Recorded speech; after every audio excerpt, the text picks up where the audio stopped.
Hey, okay, welcome. Let's do our second lab on thermodynamics. And turn with me, if you haven't already, to page 18 in your lab manual, your PDF lab manual. And let me explain the lab. There's two parts to it. The procedures actually start on page 19. The theory is on 18, so I'll talk here about 18 here in just a second. But I'm going to turn to 18 and just point out a couple of changes. The lab manual needs some updating, if you will. But one of the things it says to do is it says you must do all these calculations on a spreadsheet. And since we are not in person, I'm going to drop that requirement, okay? So you don't need to turn on the spreadsheet to do the calculations. I'm going to put the formulas on here. We do the formulas 3 times, so I guess I would say you might feel better to do it in a spreadsheet so you don't have to keep calculating it. But the truth is that I just really want to make sure you understand the specific heat and the latent heat of fusion. That's the real two big things. And that's the lessons of chapter 20 in the survey book that we've been learning. And that's also then the lessons here for today's lab. So we're going to run in a little experiment. Let me turn up the heat to my boiling water for a little bit. I'll explain why in just a second. I'm going to need some boiling water. But we're going to do something like this. In fact, I'll just read step 1. There's only 2 steps to this lab. Step 1 says, determine the specific heat of copper or a metal of your choice. Repeat the experiment 3 times. It says 5. I'm going to go with 3.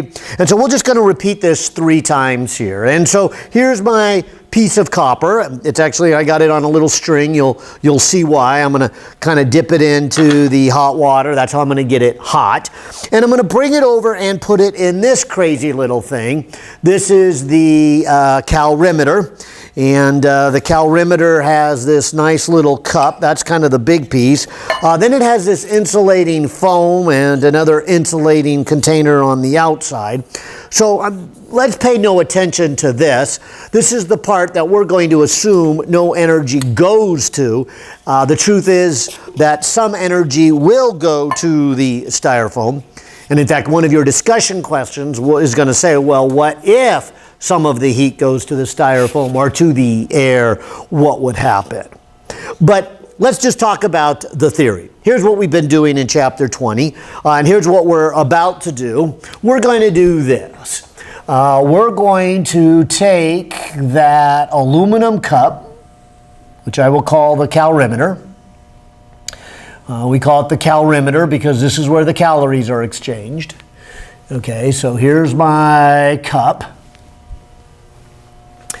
I'm going to then fill that cup with about 1 inch to 1.5 inches worth of cool water. And so I'll have an aluminum cup and water, H2O. And then I'm going to take my hot piece of copper, and I'll put hot. And I'm going to put it into this mixture that is really water, but the water, remember, is in contact with the aluminum cup. And we're going to assume that the styrofoam is such a good insulator that none of the heat goes to the styrofoam or even through the styrofoam out to the room. And we're going to put a lid on it, so we're going to assume that none of it goes out to the air. Maybe a little bit goes to the air that's above, but that's so small we're going to ignore. So we do have a significant number of imperfections, if you will, in this measurement. So we'll see how close we get. And then there's some discussion questions about, okay, why didn't we get very close? And that's what I'm trying to hint towards right now is, we'll get close, but we'll be off. And a big reason we'll be off is because, we're warming up the styrofoam, we're warming up the air, and basically heat just leaks out. But like a lot of our homework problems, let's do this. We know if we have a closed system, the sum of the Q's is equal to 0, right? That's our conservation of energy. All right, that is saying energy that goes into some objects.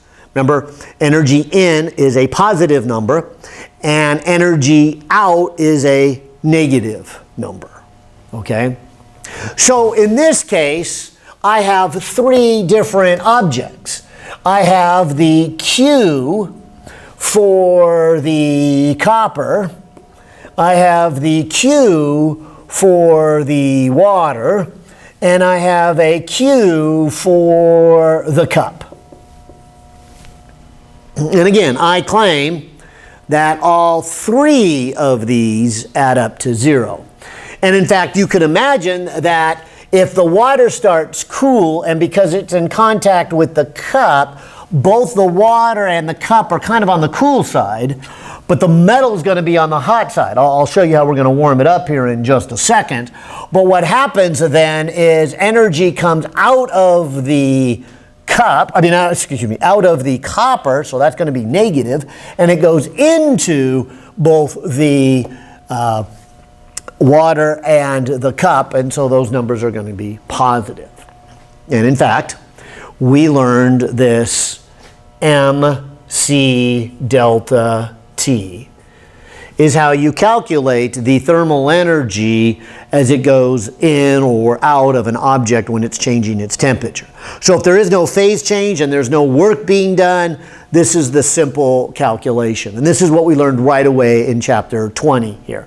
And that's what we're going to be working with. This is called the specific heat. So let me put a I'll just do this for starters. I'll just put a CU under the whole thing. In fact, if I wrote it this way, M with a Cu for the copper, the specific heat with a Cu for the copper, and the final temperature of the copper minus the initial temperature of the copper. You can even see now mathematically that you get a negative number when the initial temperature then is greater than the final. So anything cooling down. And we're going to put our copper in boiling water. So we're going to start at 100 degrees Celsius here, and then it's going to cool down to some other number, some number smaller. Usually a number around 37, 38, kind of depends how much water I get. So I shouldn't put a number in there yet. But the point is, let's just say it's 38 minus 100. This is going to be a negative number. So the copper is going to be losing energy. Then I'll have an MC delta T for the water, which when I write it down here, maybe I'll write it as mass of the water times the specific heat of the water times the final temperature of the water minus the initial temperature of the water. Now again, you can see if it warms up, you're going to get a positive number. And sure enough, that's what hopefully we will see. We will see a starting temperature, because I'm just going to get water right out of the sink. So this is probably around 18, 19, 20 degrees for initial. And then it's going to warm up to about 38, 39, 40 degrees. And so when you subtract the two, you get a positive number. And so sure enough, energy goes into the water. The water warms up. Of course, that energy came from the copper. But there's also this other term. It's not a big term, as you'll see when we do our calculation, but some of the energy does go to warming up the cup.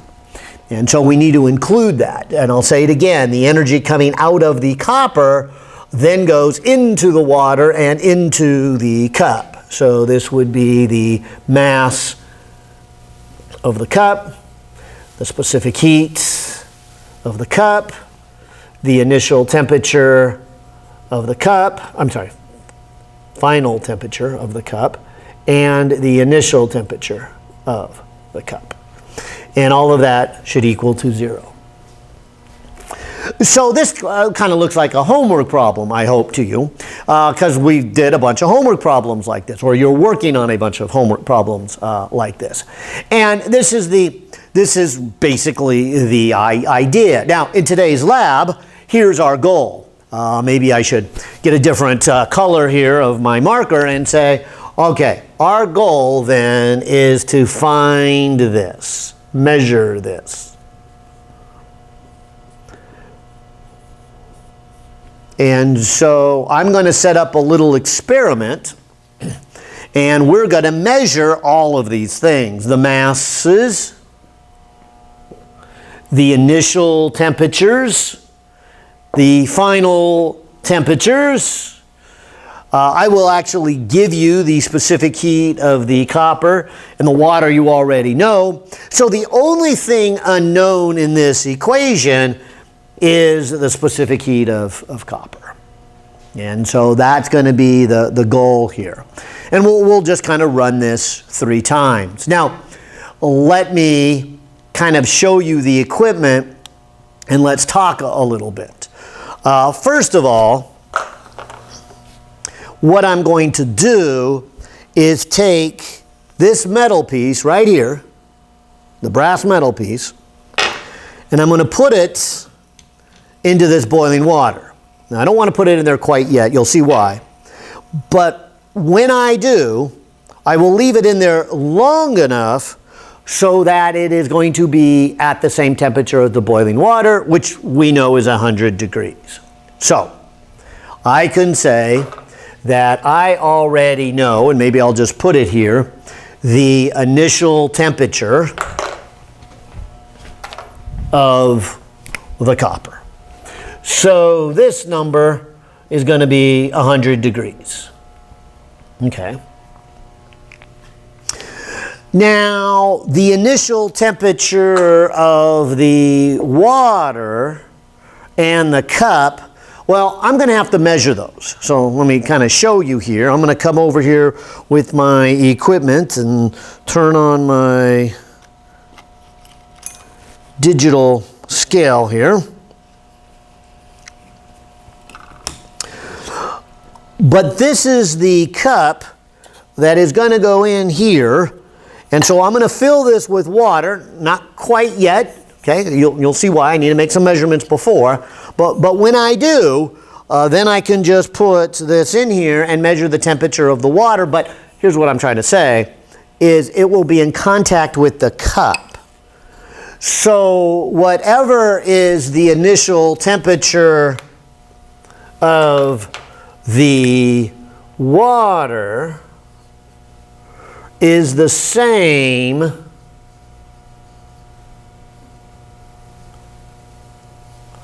as the cup. And in fact, once I mix them together and stir, the water and the cup will warm up together as the copper cools down, and so the final temperature of the water and the cup will also be the same. In fact, the temperature of the cup and the temperature of the water, even while it's transitioning, will always be the same. So I'm going to put down here the same, and I'll measure it. But I'll even go one step further, because it will also be the same as the final temperature of the copper. And so what I need to write down here is, okay, what is the initial temperature of the cup / water? And then what is the final temperature? And for here I can put copper, water, and cup. They're all going to be the same at the end, okay? And that's the hard part of this lab, is the temperatures. And so I got to get the initial and I got to get the final. Now, you can see that the other things I need to know are the mass of the cup, the mass of the water, and the mass of the copper. So let me put those here. So mass of the cup, mass of the copper, mass of the water. Now, the other things I need to know would be the specific heat. Now, this one I hope you're learning. I'm going to encourage you to commit it to memory. But for water, it is 1 calorie per gram per each degree Celsius. So we know that. That's actually the definition of a calorie. Remember, the definition of a calorie is how much energy does it take to warm up 1 gram of water 1 degree. So that number, you know. Now, this other number, let me give you. The cup is actually made up out of aluminum, and aluminum has a specific heat of 0.22 calories per gram per each degree. Okay, so if we measure these 5 things, together with me giving you this specific heat and you knowing this specific heat, the only thing that you don't know in this equation is right here. And so that's the calculation you're going to have to do. Use this data that we're about to measure, plug it into this formula, and then solve for this specific heat. And as I said, we're going to do this 3 times. So let me make a little chart here. And the temperatures then, and I'll say the first time, the second time, and then the third time. And some of these, of course, will not be able to change. For example, the mass of the cup is going to be the same throughout the experiment. So I'm going to measure that now. And for that matter, the mass of the copper won't change. Now the water will, because what I'll do is I'll pour out the water and then start up with fresh water, and I probably won't get exactly the same amount. So this will vary, which probably will mean that this final temperature will vary a little bit. The initial temperature probably won't change too much, but just to make sure that it doesn't, I'm going to measure its temperature each time, because I do have the water actually right here. I have it sitting here in a beaker, and I just got me some deionized water a few moments ago. I'm sure it's all the same, and I'm going to pour it in, but who knows? When you pour it in and the cup's already a little warm, when it starts off, it might be a little bit different. So I just want to be careful. All right, so I'm hoping that kind of all made sense to you. We're just going to mix 3 things together. All right, so let me start with the easiest one to measure, and that's this big copper bar here, or cube. So I'm just going to put the copper piece on here and tell you that it is 281.6 grams. So mass of the copper, 280, oh, did I say 86? 81.6. 81.6. And the units here are grams. 281.6 grams. And the third time I do it, it'll still be 281.6 grams. So I'm going to do it 3 times. It's never going to change. Let me do the aluminum cup also. All right. So let me put the cup on there and see its mass, 31.2 grams. Okay, so 31.2 grams, 31.2 grams, 31.2 grams. And again, that won't change. All right, well, now that I've measured the mass of those, let me do this. As I said, I need to get the copper up to 100 degrees, and that's why I didn't want to put it in quite yet. I wanted to get its mass, but now I'm going to put it in the boiling water, and I'm going to leave that in there for a few minutes and make sure it gets real nice and hot all the way through. Meanwhile, I'll come over here and figure out the mass of the water. Now, the way I'll do that is I will come over here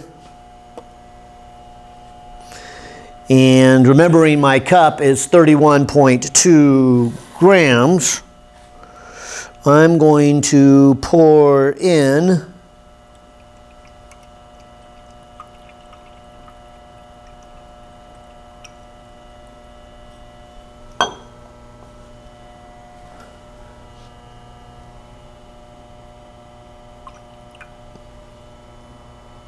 I think that's enough. Just enough so when I put my metal piece in there, it'll kind of submerge it. Yeah, that should do it. All right. So let me grab my calculator here, because the scale right now says 102.2 grams. However, remember that's including the cup. So let me subtract the 31.2, and I've got an even 70.0 grams of water. Okay? So that's the water I'm going to start with. Now let me bring my calorimeter close. Let me come over here and get the cup here and drop it in. Okay, there we go. Let me go ahead and measure the starting temperature here. And so remember, this is the initial temperature, not just of the water, but also the cup. And so 19.7 degrees is our starting temperature. So 19.7 degrees Celsius. And that's the temperature of the cup and the water. I'll say it again, the initial temperature, I'm not even going to write down up here, that's the boiling water. So the copper is starting at 100 degrees. And so it looks like now I have everything. I just need to mix it all together and let the energy exchange and get the final temperature. So heat will come out of the copper, it'll go into both the water and the cup, and it's going to reach some final equilibrium temperature. And that final equilibrium temperature is, of course, a measurement of how much energy there is, and that's related to the specific heat. So that's the whole idea of the specific heat. All right. Now I have another little device here. It's designed to, go on top, something like this. The purpose, as I said, is we are going to assume in this calculation that no energy goes into the room. And that's just not quite right. Like I said, you have some discussion questions about, well, what if heat does leak into the room? Or what if when you're bringing the metal piece over, it cooled down? Or what about when you're bringing the metal piece over, some water, because I got it in hot water, actually sticks to and clings to the metal and comes over here. So I'm going to try to shake the water off. I'm going to do the best I can, but there's just a lot of room for uncertainties here. So we get reasonably good numbers, but nothing to brag about. There's just a lot of problems, but they may make good discussion questions. Okay, so I've got some boiling water, or actually, and now that I took the lid off and it evaporated, it's not quite boiling. Let me just turn it up and give it, there it goes. Give it a chance to reach a boil. And now I'm ready to begin. And I'm going to do something like this. You can see the lid is designed to go down, and there's a little stirring rod. It's designed to go around the copper piece and stir it. And then there's a little cork in the top designed for the thermometer to drop inside. Okay, so here we go. And this is the tricky part here, that I'm gonna bring it as close as I can so that I can go here and I can tap off some of the water and then bring it over as quickly as I can, drop it in, put on my lid, put in the stirrer. Hopefully the heat's all trapped in there real well. Put in my thermometer and stir a little bit. And by the way, it's already gone up to 37.5.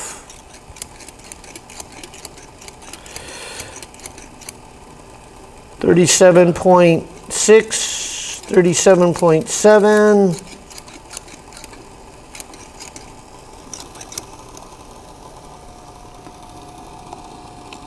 Did I completely cover it? I did. Okay, I like that. Still 37.7.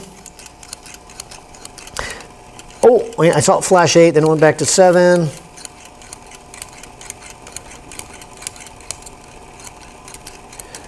Come on, flash again. I want to be able to say 37.8 and justify it, but maybe not.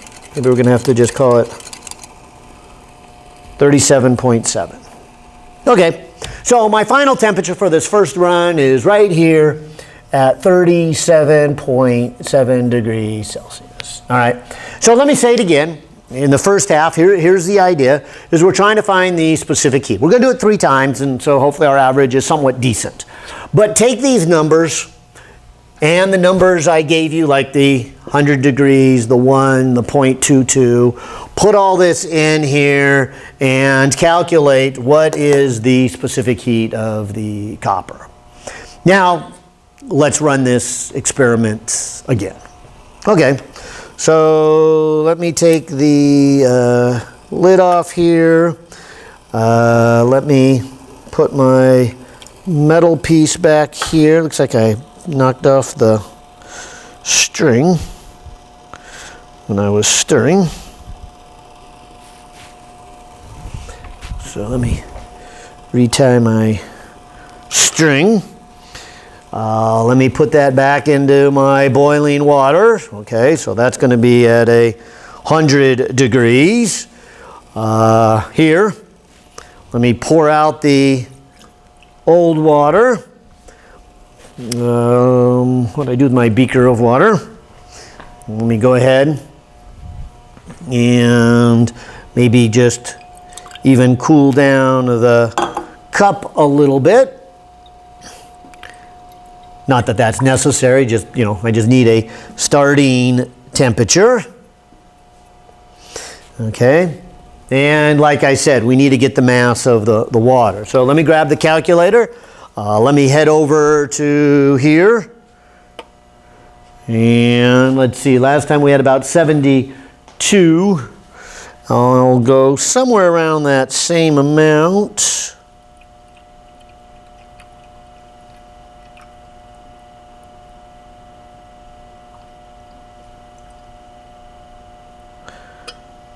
Maybe right about there.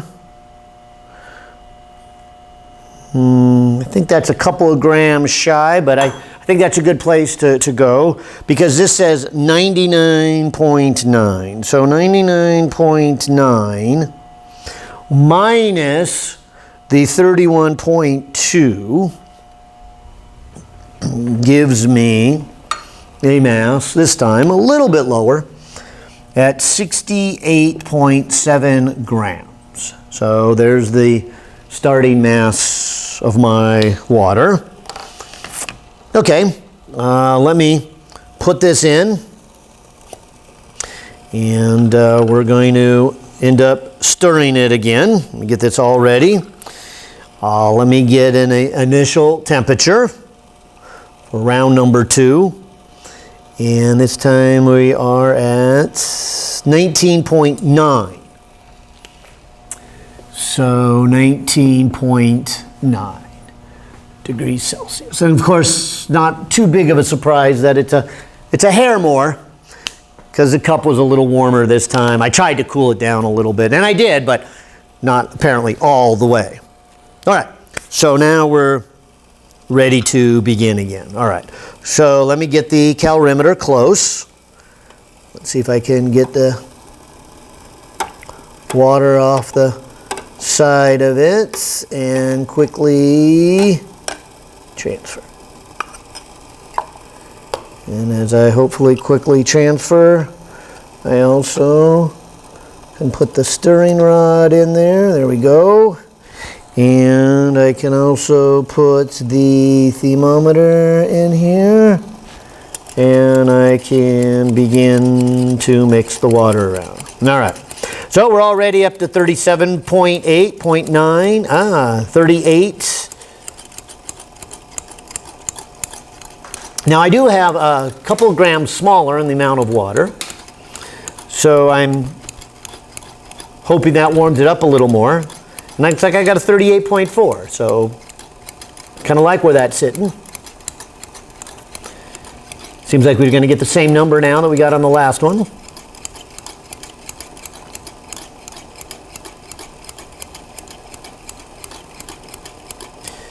And it's not going anywhere. So let me call it a 38.4. So a final temperature of 38.4 degrees Celsius. So again, take these numbers, put them into this idea, and calculate the specific heat of copper. Okay? And let's try it a third time here. Okay? And so let me pull off the lid. Let me go ahead and put the copper piece in there. Let me pour this out and grab myself a little water to cool it down.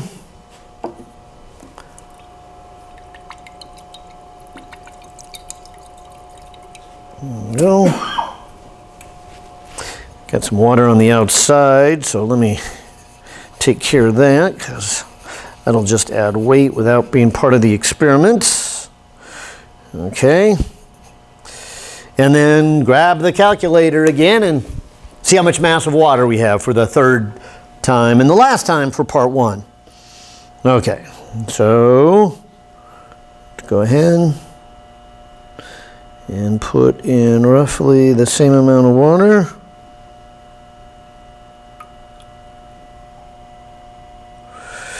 And let's call that good. It looks like it's going to be just a hair less also, because this is 99.6. So 99.6 minus the 31.2 comes out to be 68.4. Okay, so 68.4. So it's almost the same as the second one. Okay, let's see what our starting temperature is at. And so let me put back in here. And let me put in my digital thermometer here. And a little warmer again. Looks like it's 20.1. So starting temperature of 20.1 degrees Celsius. All right, and so here's our chance to get the specific heat again. Let me kind of get this all ready to go. And let me do this the best I can here. Get it close and some of the water off. Tap it on the way up. Okay. Drop it in. And put the lid on. And put the stirring rod in there. Put the thermometer in. And let it exchange. So 34, 35, 36, 37, 37.5, 37.7, 37.8, 37.8, 38.0, 38.2, 38.3, 38.4. I think that's where it went last time. I was hoping to go a little bit above that. Oh, good, 38.5. Because we actually started a little warmer and we have a hair less water, but it's roughly the same. So, and I'm getting about 38.5. So, thought maybe I'd get about a 38.6 or 7 or something, but let's call it 38.5. So, this is the 38.5 degree Celsius. Yay! Okay, so there's the data for part one. Let me turn off my heater and put that off to the side and let it cool down. We're going to do something a little different here in part two. But I'll say it again before we get to the discussion questions. use this data and then put it into this idea, kind of like you're doing a homework problem here, and then figure out, okay, what is the specific heat? And so you should have the 3 calculations so far for the specific heat of your copper. And hopefully there's something very close to that 0.092. Let me kind of confirm that. I know that the author on page 55 back here in the appendix lists a bunch of facts throughout the semester, and there it is, the specific heat, and he has copper at 0.092. So hopefully you're getting some numbers close to that. We're going to be asked to look that up soon and see how close we got to that. All right, so now let's switch gears, because the other half, step 2 of this lab, is to say, run an experiment to find the heat of fusion, the latent heat of fusion. So what is the latent heat of fusion? Well, just like the specific heat is the amount of energy to warm up a substance, in this case copper, and then, it's the amount of energy per gram to warm up the copper 1 degree. It also takes energy to melt something. That's called the heat of fusion. And in our case, we're going to do the latent heat of fusion of water. And so we're going to start with ice, and we're going to melt it and make it become water.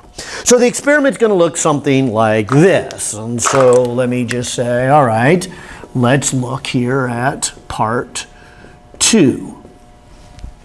And let's essentially do the same thing. It says, determine the latent heat of fusion of water. Go ahead and do this experiment 3 times. Actually, it says 5, but I'm going to change it to 3. So do it 3 times, and then report your average and your deviation. Okay. So I'm going to say, all right, let's draw a new picture. So just like we did in part 1, let me do this. I'm going to take this cup,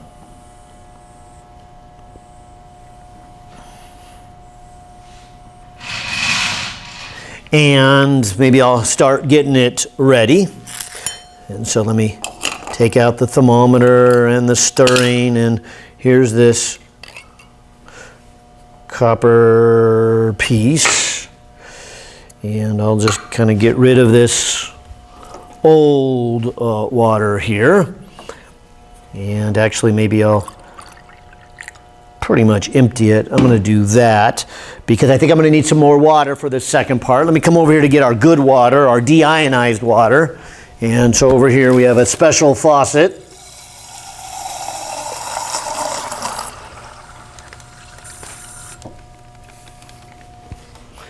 And so this is deionized water, so it doesn't have all the minerals in it anymore. And I think that'll be enough to run this experiment 3 times. We'll need a little more water on this one than the last one. So kind of pour that out for a moment. All right, but we're going to use the same calorimeter. And so I'll put like a little styrofoam here. And we're going to make the same assumptions that somehow energy does not go into the styrofoam or the air above it or around it. So we won't get the most perfect results. But this time, instead of adding a hot piece of metal, we're going to add a chunk of ice. And we're going to melt that ice. And of course, melting of that ice is where the energy has to go into the ice to break the bonds. And that's that latent heat of fusion. And so I'm going to put some water in here. And I'm going to put more than I did before. Last time I did just enough water to cover the metal piece. Now I'm going to put quite a bit of water in there because, as you'll see, the latent heat of fusion is actually a pretty big number. And I need quite a bit of water in order to melt the ice. Okay, so I'm going to draw my water line a lot higher than I did in part 1. Okay, so I'm going to drop this in. But the same idea is still true, that if you add up all the exchanges of energy, you're going to get 0. Okay, there's going to be energy going into the ice. So remember, into is a positive number. Okay, so this would be a positive number. Then there's going to be energy coming out of the water. So that's going to be a negative number. See, this time the water is cooling down. Remember last time we said we would be warming up the water, and so it would be a positive number. This time it's going to be cooling down. It's going to be a negative number. And of course, like before, the water is in contact with the cup inside the calorimeter. So if the water's cooling down, so is the cup. And so this is going to be a negative number. Well, put it simply, is that when you add 3 of them together, you're going to get 0, just like we did before. There's going to be an exchange of energy. But this time it goes the other direction. The energy goes from the water and the cup. They're considered the warmer objects. And they go into the ice. Okay? So let's do some calculations. And I'm going to do this in reverse because there's something about the ice that makes this a little bit harder that if you didn't quite catch it in chapter 20, you need to catch this. This is kind of hard here. But let me start with the cup. So this would be the MC delta T again for the cup. And then this would be the MC delta T for the water. And just like we did in part 1, let me write this as the mass of the cup times the specific heat of the cup times the initial temperature of the cup. I'm sorry, final temperature of the cup minus the initial temperature of the cup. Okay, and then let me write this also as the mass of the water, the specific heat of the water, the final temperature of the water, minus the initial temperature of the water. Okay, so nothing different here in part 2 that you didn't already see in part 1. And we'll talk about how you measurement. But this ice has a little tricky piece that I want to make sure you catch. Because here's what's going to happen to the ice. It's going to start at 0 degrees. I know it's at 0 degrees because I took it out of the freezer a long time ago, a couple hours ago. It's been sitting over here on the side shelf and slowly melting. So I know that it is warmed up. I know our freezer is less than 0 degrees. In fact, I think our freezer is set at negative 10 degrees. All right. But it's been out of there for a long time. So I don't have to worry about the ice changing temperature. It's already at 0. It's in the process of melting. But here's what I do need to worry about. Once the ice completely melts, which of course now it's water, it's going to warm up because I'm going to mix it into this experiment where the initial temperature is going to be this cup right here, which, is about 20 degrees, 19, 20 degrees. But I'm going to just add enough ice until the final temperature is around 10 degrees. So here's what I'm trying to say. When I go to calculate how much energy goes into the ice, I need 2 calculations. I need 2 pieces, okay? The first piece is the MLF. That's the energy that melts it. See, L sub F is the latent heat of fusion. This is what we're going to be looking for in this part, okay? But that's the energy just to break the bonds. So when I put this chunk of ice in there, it will melt it, but now it'll be a chunk of water at 0 degrees. And that chunk of water is now going to warm up from 0 degrees to whatever my final temperature is, which I'm going to shoot for around 10 degrees. So I need an MC delta T. And I'm going to put ice under here, but I think what can be confusing with that notation is when it's warming up, it's no longer ice anymore. But I don't want to put water because I might confuse you with the initial water I put in there. Do you see what I'm saying? You got to keep track of 2 different waters here. It's the original water that's there, but it's then also, once the ice melts, it becomes water. And that's what I'm trying to distinguish between that one and this one. So I don't want to call this one water. I want to call it melted ice. Okay? Which I know is water, but I don't want you to confuse it with this, because this is warmer than this. And they're going to mix all around and end up at a final temperature. Okay, so I think a good notation here is to write this as M sub I for ice, the latent heat of fusion, and I don't think I need an I for ice. This is the only thing that involves latent heat of fusion, okay? But then the melted ice is going to warm up. So I'm going to put M sub I, right? This is the mass of the ice. It's really melted ice at this point that's warming up. And I'm going to put specific heat of, and I hope this doesn't confuse you, I'm going to put water.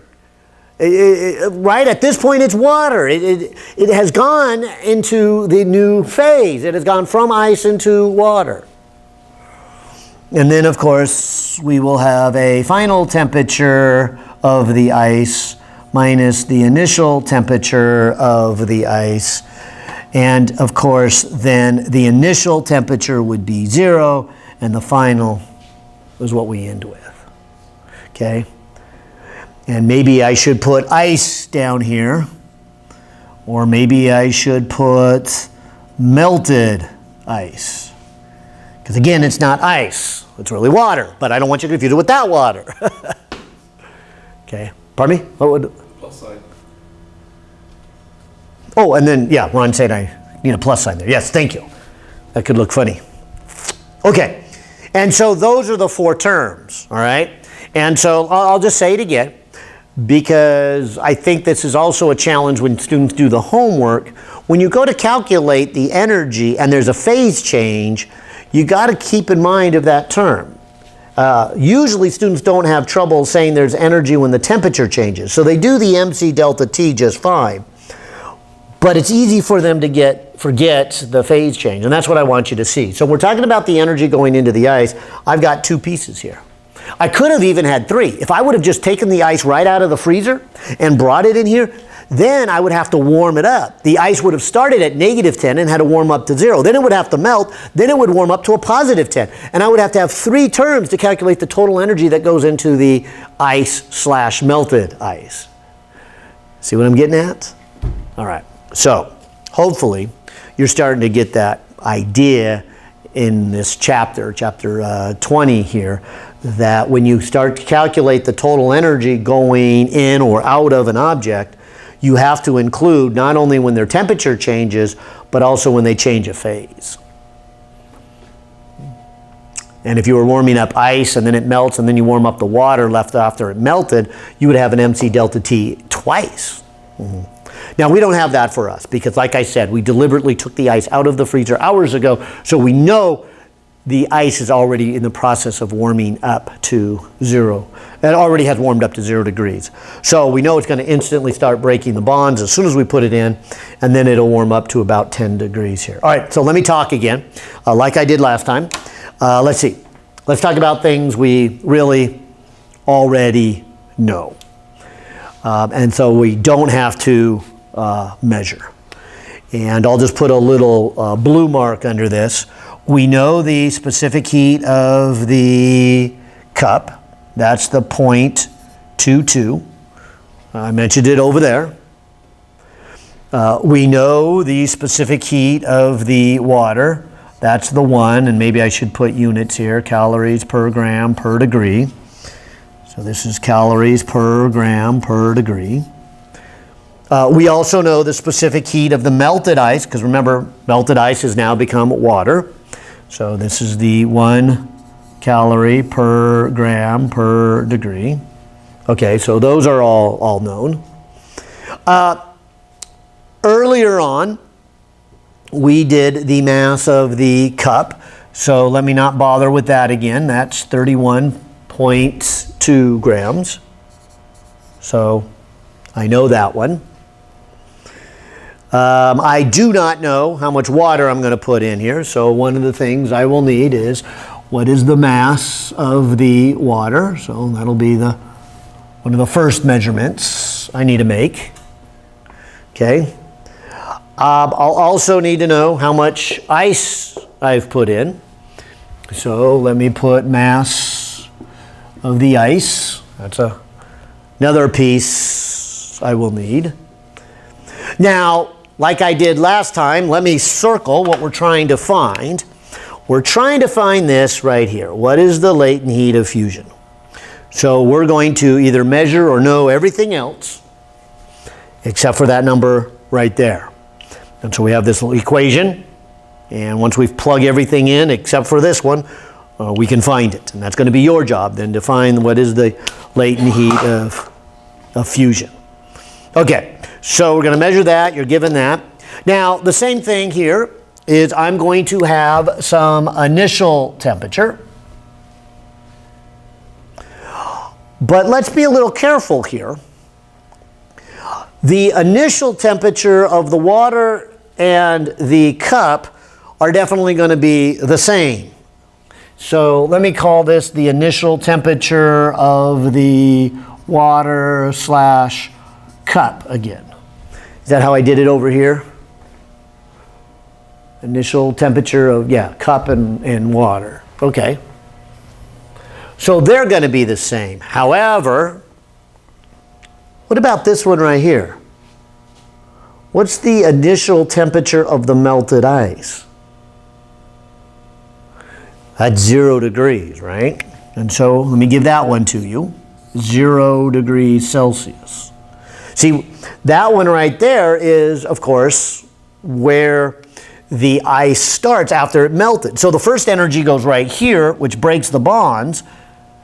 And so however much ice I have, the first thing it does is it melts, but now it's still at 0 degrees. So that's when it's going to warm up. So that's what this term is. That's why the initial temperature of the melted ice is 0. That's why it's different than these initial temperatures. Okay? And I don't need to put that in my chart. Even though when I do it every single time, it's always going to be 0 degrees. So I won't put that in my measurement chart. So the last thing I need here is what is the final temperature. And remember, it's all mixed together. So I'll say this is the final temperature of the ice, which of course is now water, the original water, which is now cooled down, and the cup, which has now cooled down. And so this is the final temperature of everything. There's only one final temperature, just like back here in part 1, there was only one final temperature. Now let me just check, because I think that's everything. So we got that, and that. Yep, okay. So if we go ahead and run an experiment measuring these 4, together with the information like the mass of the cup from last time, and the specific heat of the cup, and the specific heat of the water, and the initial temperature of the ice of 0. We put all those together. We should be able to calculate then what is the latent heat of fusion. Okay? And so that's what we're going to do here. So let me go ahead and get the experiment set up. All right, so let me take the cup here and kind of clean up the water. I probably don't need to worry about the inside here. But as I said, I'll grab my calculator to get the mass of the water. Let me take this over to the scale. And let me fill it up this time quite a bit more. Let me go to about 2/3 worth of water. Maybe right about there. Okay. And so this reads 160.3. Okay. Now, remember the cup, though, is also on that scale, so it's 31.2. So let me subtract off 31.2 and then say, all right, so the mass of my water, and maybe I should have put, we're going to do this 3 times.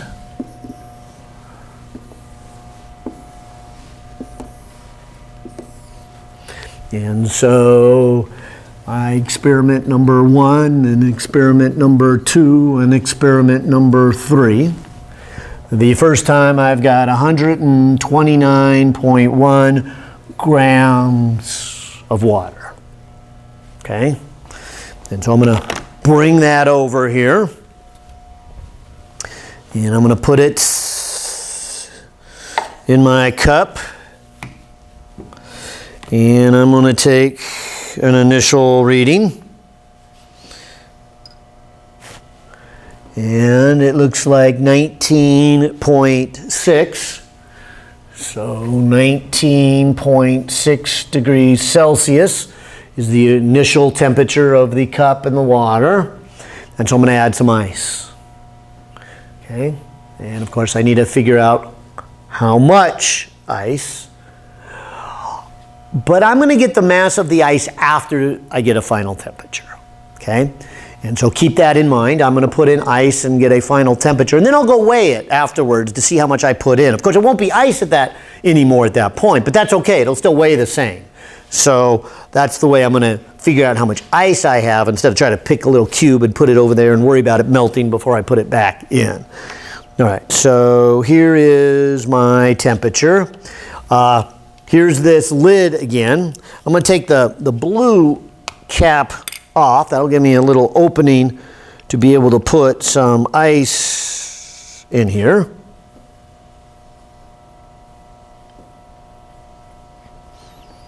And so then I can place that in there and stir. Okay, looking good. And now I need to get just a little bit of ice. And this is the actually ice without any water melted on top of it. It's a little tricky here. So I'm going to do something like this. Maybe I'll break a fresh piece off. Maybe I'll get something to soak it up here. But let me grab kind of a bigger piece of ice right here. And that's probably more than we can use. So I'm just going to crush it a little bit and see where that gets me. I'm going to actually, that is looking pretty good. Now, I can feel it's kind of wet, but that's our biggest source of error there. And then let me stir.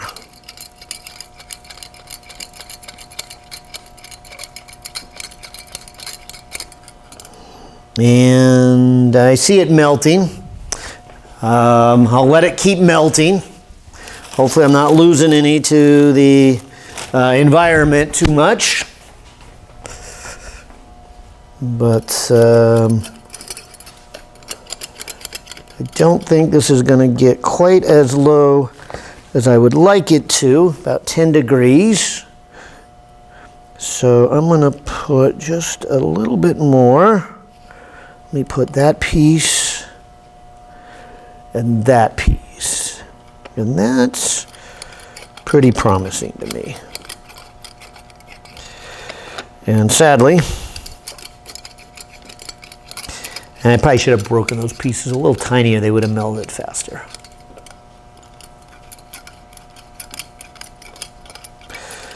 But maybe I'll just try my luck here. Still got a little chunks there, and I'm down to about 11.4 degrees. So I like the thoughts of that.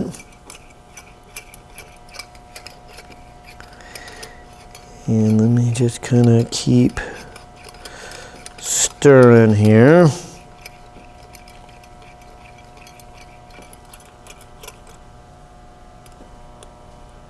Oh, still just a little piece on top. I'm down to about 10.8.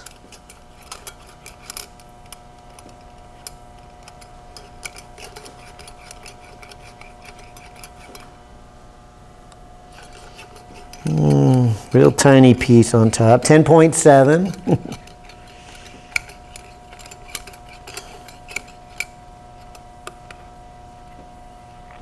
wish I can get my thermometer in a better position.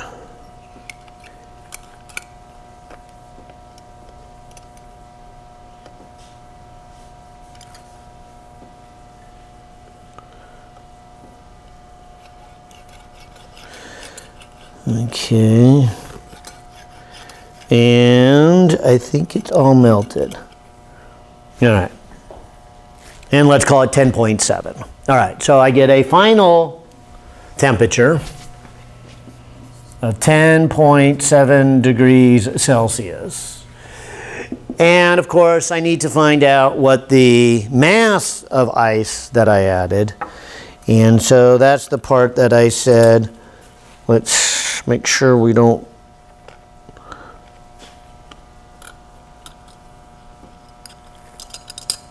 take any water with us.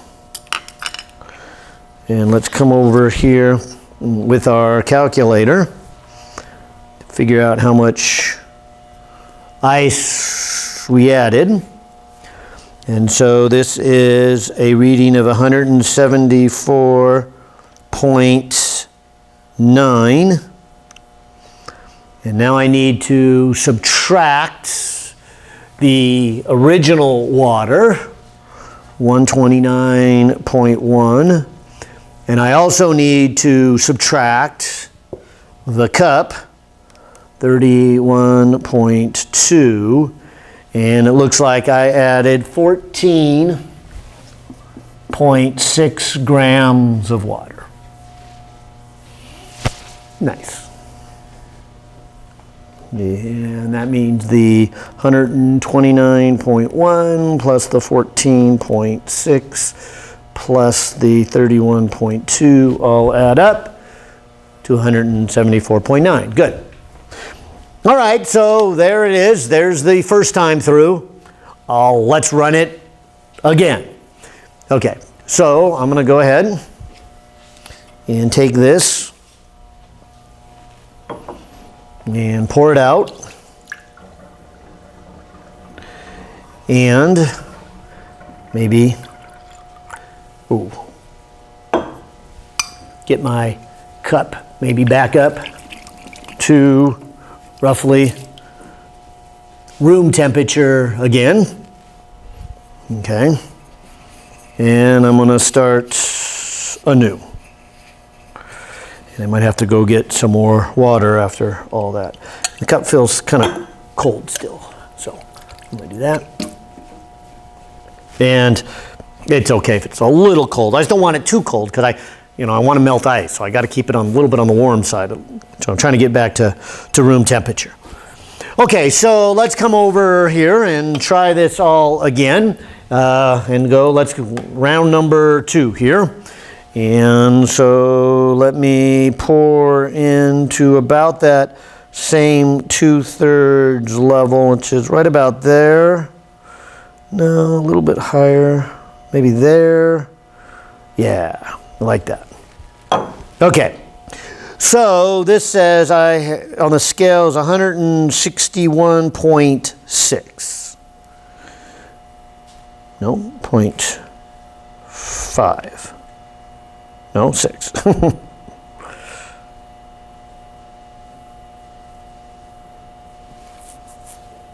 I'll go with 5. Keeps toggling there, but it stays on the 5 a little bit longer.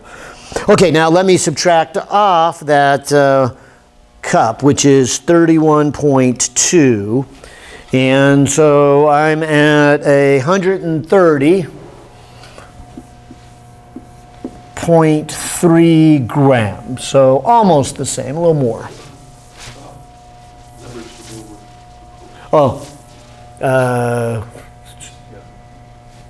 just the right margin. So should I put it here or here? Yeah, look to the right. So 130.3. Can you read that better? That's better. Guess the pole's kind of right there in the way. I probably should have. Well, let's just do this, Ron, here. Let's call this right here number 2, and then we'll do a number 3 just beyond it. How's that? Okay, So 130.3 grams. All right. Okay, so then let's again bring it on over here. Get it all ready. You know, place it in here.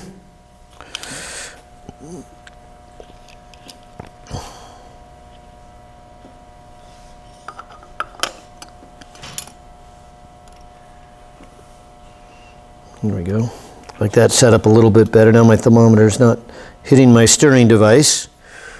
Okay, and I'll have a starting temperature of, looks like a 19.5. So 19.5. Oh good, I was able to get it pretty close back to the same temperature. I put water in there twice. All right, so now let's cool it down to maybe roughly 10 again.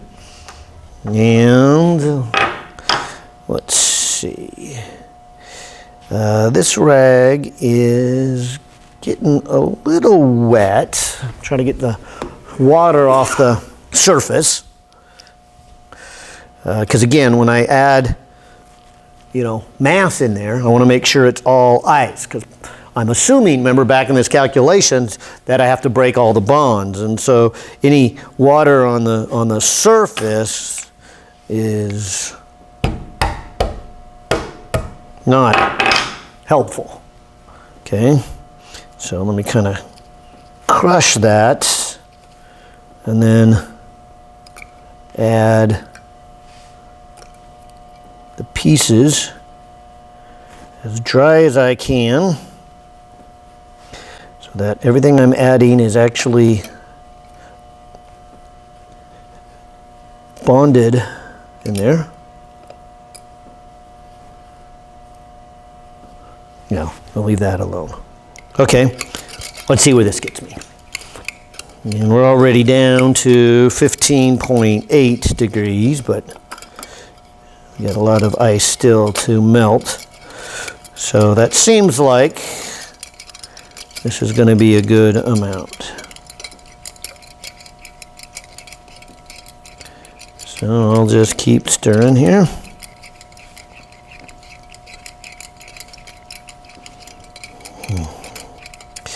And that's what I was saying before. It's a kind of a trade-off.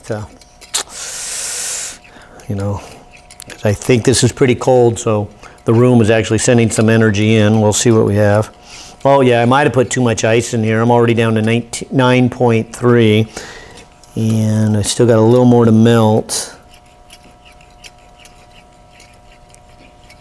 Now we're 9.2, 9.1, 9.0.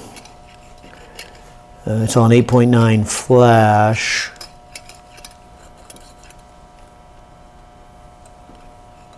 A little tiny chunk there. Okay, 8.9 steady.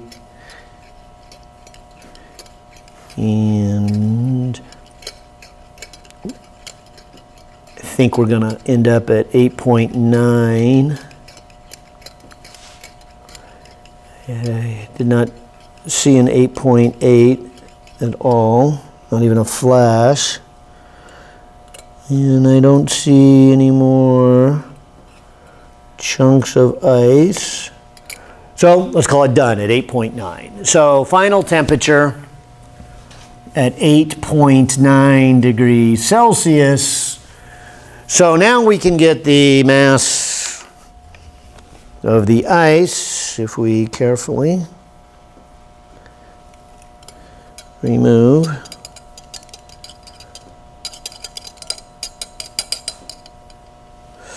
Leaving all the water there because we want to get all that mass.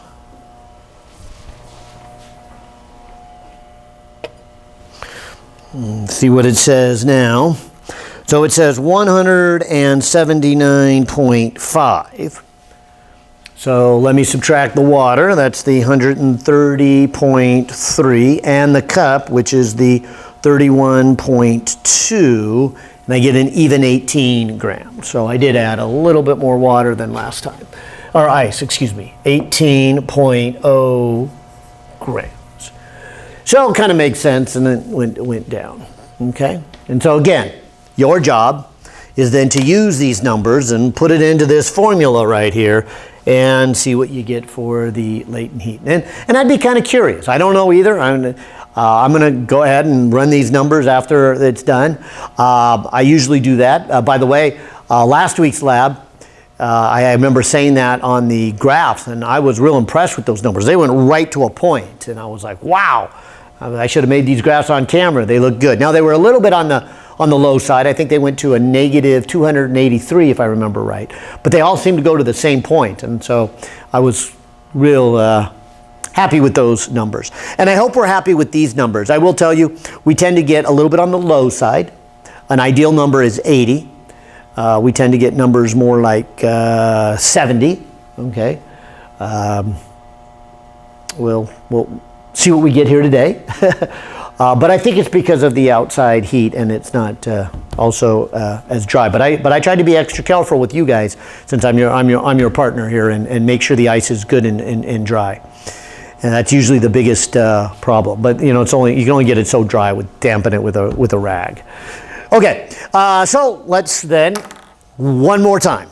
Okay, so let's take the cup here. And I don't know if I have quite enough water, unless I cheat a little bit here, to use regular tap water to warm it up.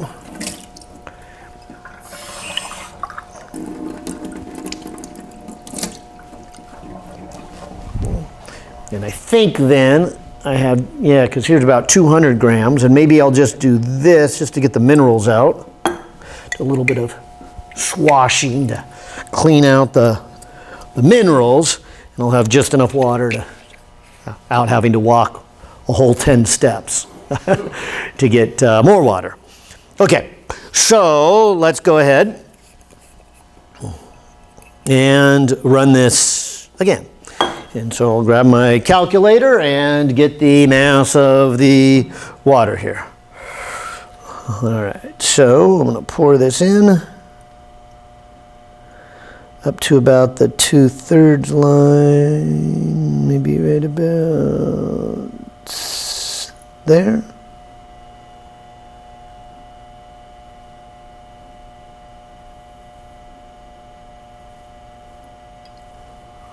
Yeah, see what we got there.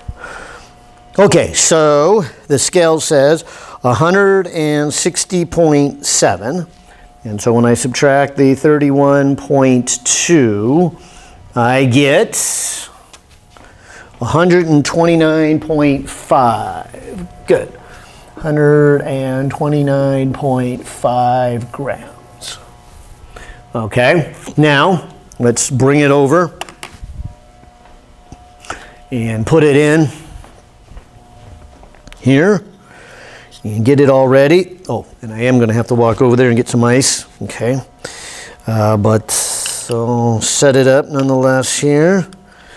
And let me bend the thermometer so it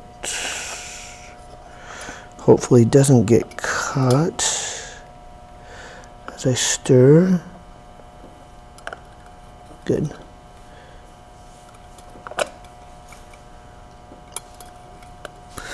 Okay, and then we're going to have an initial temperature of 19.6. And so 19.6 degrees Celsius, yeah, seems to match that. And now let's put some ice in here. And let me come over here and grab another couple pieces of ice. Oh, got a lot of ice. That'll be good. And maybe even a new rag, nice and dry rag here. I'll just crush that there and say, all right, why don't I just break up those two pieces?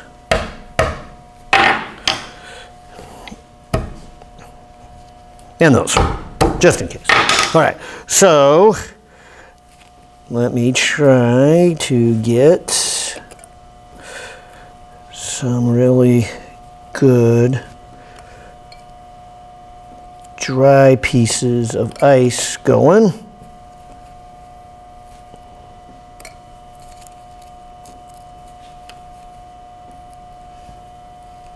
And that one won't quite fit. That's fine. I was thinking it might be too much. Now I'll go one more. See that. Hopefully it's not too much. All right. So let's go ahead here and stir.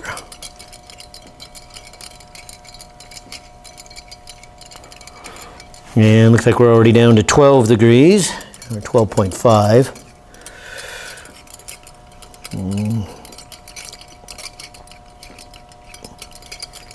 And 10.5. So we're at a good stopping number. Oh, but we still got quite a bit of ice. I did get carried away. 9.5.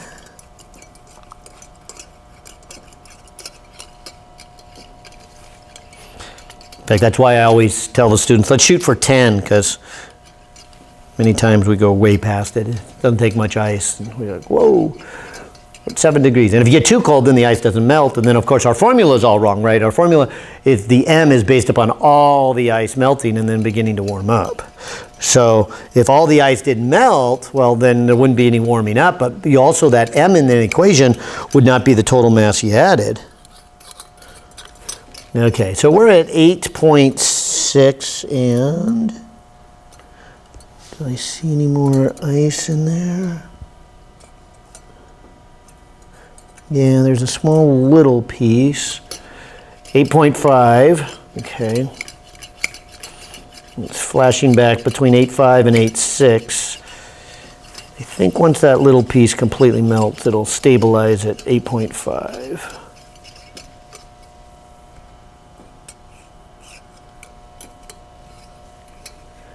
Actually still flashing back, but it's staying at 8.5 a little bit longer, and I think that piece is gone. So I'm going to call it an 8.5 and say, okay, our final temperature then is 8.5 degrees Celsius. And now we can get our mass.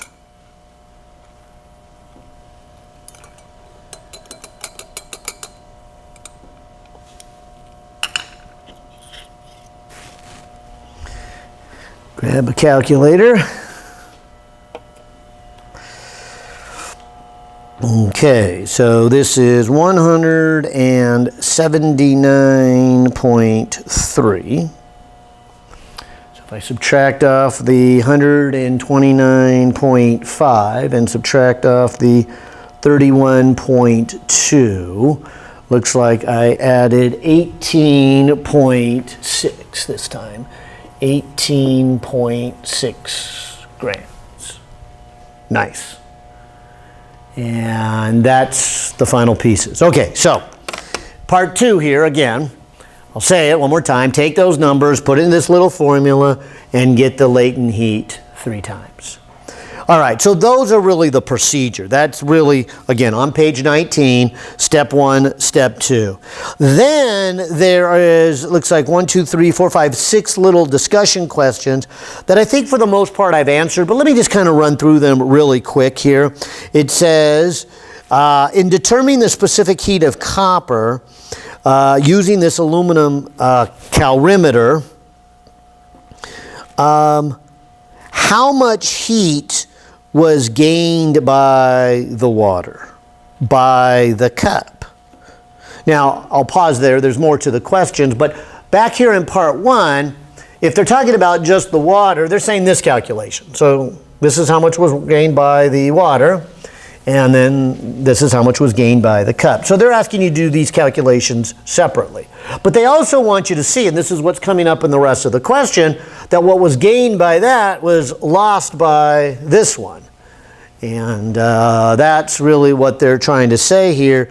How much heat was lost by the copper? Explain your reasoning.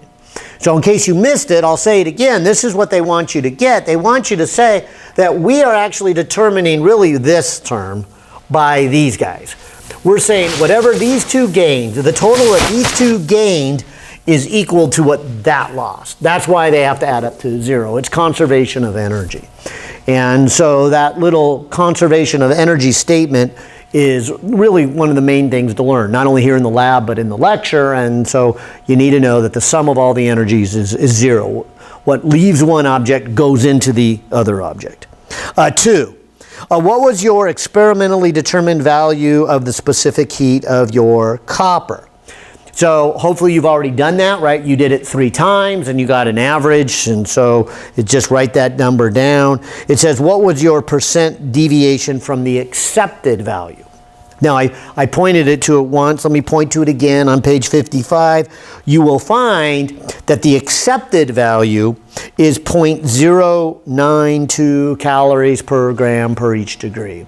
So let's see how close we get, and I'll do the same thing when the camera shuts off and see, how close these numbers come out to be, and see if they're reasonable. 3 is a good one because it says, assuming some heat was lost to the environment, would your mistake, your error, tend to make a higher or lower value of specific heat?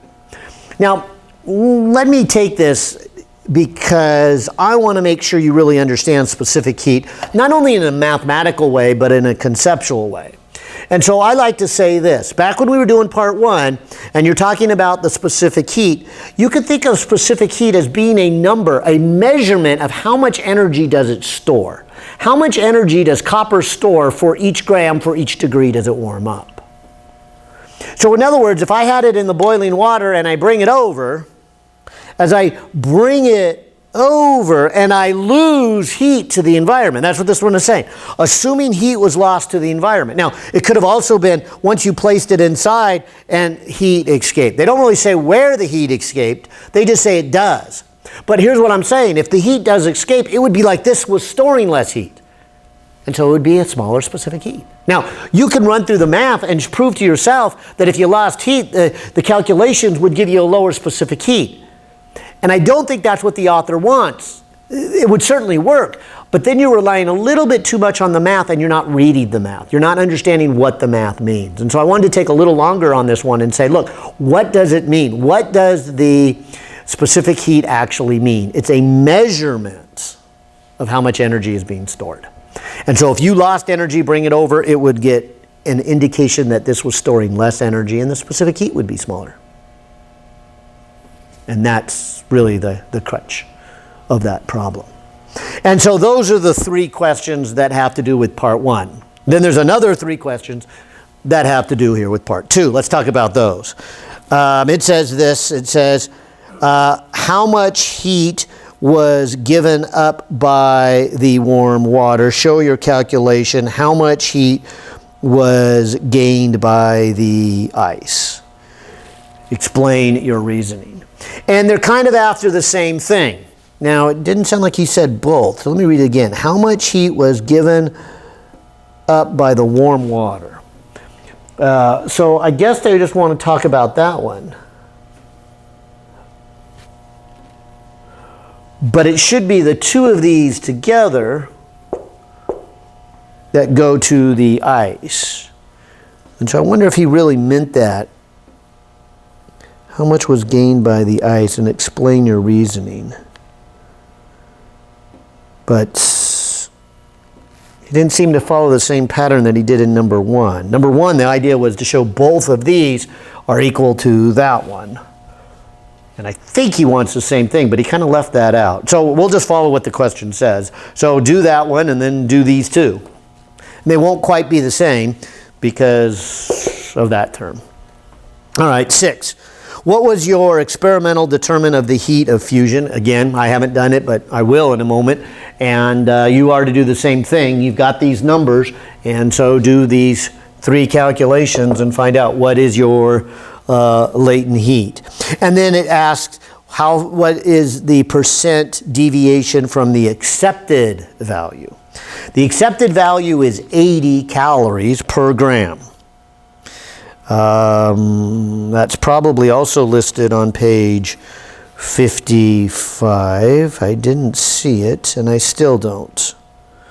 So I don't think it's listed on 55. I know it's in your textbook, but I'll also just tell you the accepted value is 80. Might be 79.9. I'll have to look there in the textbook here. But see how close we get to it. And then this is the one, the last one I really wanted to touch on. This is the one that I kept going, hey, let's make sure the ice is good and dry so that what I bring over is truly ice. It is not just water clinging. Now it would be cold water clinging, but it wouldn't be ice. And so even if it's cold water you bring over, the bonds have already been broken. And so it really is not contributing to this term. And that's why I wanted to make sure the ice I put in there was dry. And this is what this last question is about. It says, assume that your ice sample was wet. That is, having some liquid on the surface of the ice. Would this tend to cause an increase or a decrease, that is, to higher or lower value for your heat of fusion? And I want to do the same thing I said for specific heat. Specific heat, I wanted you to understand it conceptually. To understand it conceptually, the specific heat is how much energy is stored in the copper. Well, I could say the same thing about the latent heat. The latent heat is how much energy does it take to break these bonds. And if you bring over a piece of ice that already has some water on it, that is, the bonds were already broken, well, that would be like less energy to break all the bonds, because some of them were already broken. And so you're going to get a lower value, because some of them were already broken. You're adding the mass, but you're not adding the necessity of the warm water to break the bonds. And so if our ice was wet, when we bring it over, sadly, we're going to get a lower number. And I really think that's why, traditionally in the past, we've got a low number. And I've watched the students, even though I've told them to make sure it's dry, they maybe didn't do quite as good a job as I did. I don't know. I'm kind of curious what these numbers are going to come out to be. But usually, students get numbers around the 70. So I'm going to say we're going to get around a 70. I hope I get a little closer than that since I was extra careful drying it, but you will get probably on the low side, because we always do get on the low side. There always is some bonds already broken in the ice.